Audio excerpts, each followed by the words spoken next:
웰빙 한방 이야기. 안녕하세요. 지난 주말에는요, 이민을 와서 몇 년이 되면 누구나 걸릴 정도라고 말하는 봄에 잘 생기는 콧물, 재채기, 눈물, 눈이 가려운 것 등 이 알러지라고 알려진 것에 관하여 말씀을 드렸습니다. 그런데 그 원인이 어디에 있습니까? 마치도 나무가 옮겨 심으면 그 토양이 바뀌어 적응에 어려움을 겪듯이 우리 몸도 자기가 자란 자연에서 벗어나 다른 곳으로 옮기게 되면 달라진 환경에 적응하는 어려움을 겪게 되는 것입니다. 즉 한국에서는요, 일단 봄이 한 번 오면 가을까지 그렇게 심한 추위를 느낄 수 없고 피부를 닫아야 될 필요가 없는 겁니다. 그리고 이러한 자연에 맞추어서요, 자기의 몸이 성장해온 겁니다.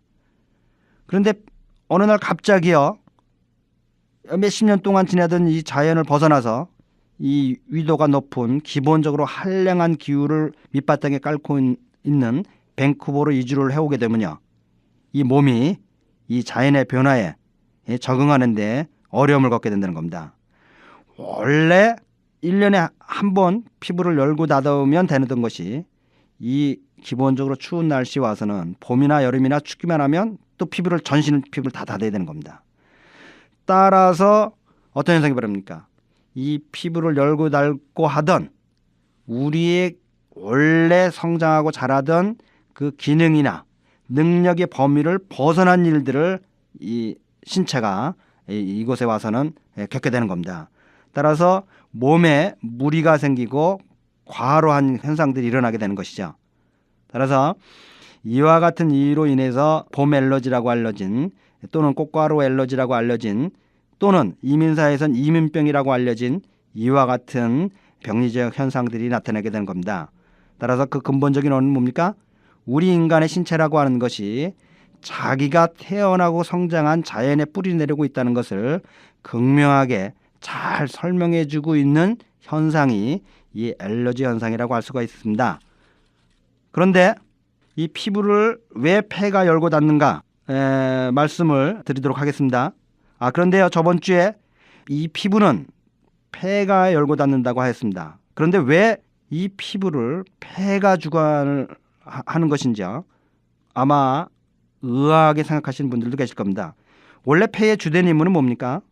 다들 아시다시피 호흡을 주관하는 겁니다. 이건 뭐 어느 분들이나 의심 없이 누구나 다 이해하실 겁니다. 그런데 이 호흡과 피부가 무슨 관계가 있는가 생각하실 겁니다. 사실 호흡하면요, 코나 입으로만 우리가 호흡을 하는 것으로 생각을 하기 쉽죠. 이 피부로도 호흡을 한다는 것을 일반인들이 생각하시기는 쉽지 않을 겁니다.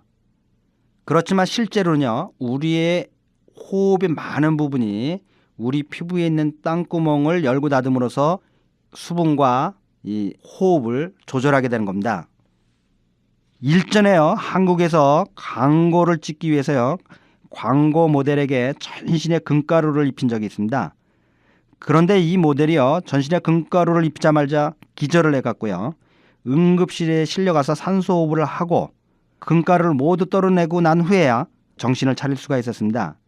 이렇게요, 우리 몸의 호흡이라는 게 저희들이 생각하듯이 단순히 코와 입을 통해서만 이루어지는 것이 아니라 피부 호흡을 통해서도 상당한 분야가 이루어지는 겁니다. 그런데요, 이 코와 입으로 하는 호흡은 어디가 주관하죠? 폐가 주관하죠?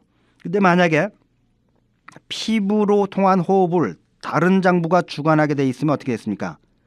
우리 생명을 유지하는데 가장 중요한 것이 호흡인데요, 만약 두 개의 장부가 분할해서 관할을 하다가 장부 간에 엇박자가 일어나면, 까딱 잘못해서 엇박자가 일어나면 호흡이 위험해지는 겁니다. 따라서요, 이 호흡을, 전체적인 호흡을 하나의 장부가 주관하는 것이 훨씬 효율적이고 안정적이기 때문에 이 코와 입을 통한 호흡뿐만 아니라 피부를 통한 호흡도 모두 폐가 관장하게 된 것입니다. 그래서 1년에 한 번 열고 닫던 피부를 이 밴쿠버로 이주한 이후로 아주 시도 때도 없이 1년 내내 열고 닫아야 하기 때문에 폐에 무리가 오게 되는 겁니다. 그러면 폐에 무리가 오게 되면 어떻게 됩니까? 폐에 열이 날 수도 있고요, 폐를 통한 정신의 기운이 우리 몸에 뭐가 있다고 그랬습니까? 오장육부로부터 나오는 기운이 통하는 통로가 있다고 했죠. 그 통로 중에 하나가 대표적인 기운이 폐의 기운이 나오는 것이 코입니다. 따라서 콧물이 나고 또 호흡기를 다 주관하게 되죠. 그래서 재치기가 일어나고 하는 현상들이 일어나게 되는 겁니다. 이렇게요. 인간의 몸도요. 자연에 뿌리내리고 태양을 쫓는 해바라기와 다를 바가 없는 것입니다. 따라서 동양의학에서는요. 이런 환자가 오면 과로로 힘들어하는 폐의 기능을 강화하는 약으로 치료를 하면 잘 됐습니다.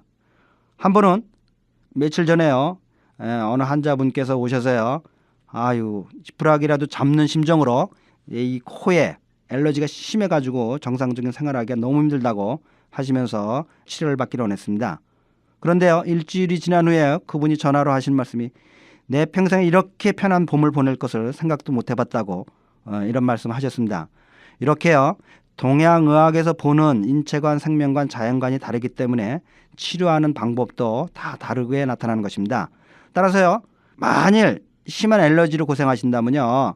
가까운 한의원을 찾아서 상담하셔서 이 봄을요. 즐겁고 유쾌하고 건강한 봄이 되시기를 바랍니다.